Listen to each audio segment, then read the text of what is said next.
खासदार प्रतापराव जाधव नामदार झाल्यानंतर आज श्रींच्या दर्शनासाठी प्रथमच दाखल झाले।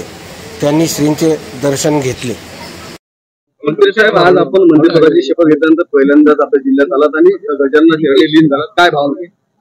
बघा, संत श्रेष्ठ संत श्री गजानन महाराज हे आपल्या सगळ्यांचं श्रद्धास्थान आहे आणि मी माझ्या जवळपास सगळ्या प्रत्येक कामाची सुरुवात ही संत गजानन महाराजांचं दर्शन घेऊन त्यांचे आशीर्वाद घेऊनच त्या ठिकाणी करतो।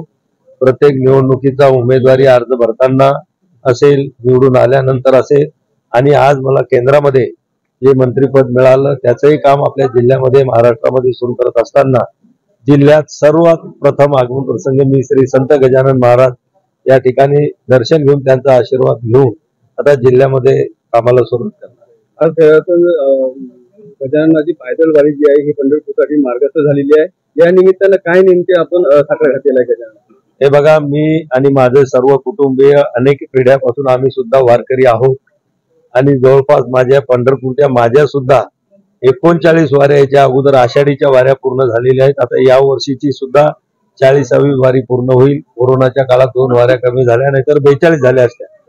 आणि संत गजानन महाराजांची ही पालखी पंढरपूरला प्रस्थान करते। मला वाटते साधारणतः किमान 2-3 वेळा तरी रस्त्यामध्ये कुठे दौरा असताना फिरताना त्या ठिकाणी मी त्या पालखीचं सुद्धा मी स्वागत करतो, दर्शन घेतो आणि आपल्या जिल्ह्यामध्ये ज्यावेळेस येते त्यावेळेसही दर्शन घेऊन बऱ्याचदा मी खामगाव ते शेगाव पैदल वारी सुद्धा संत गजानन महाराजांच्या पालखीसोबत केलेली आहे। अशोक जसवानी, संत नगरी, शेगाव।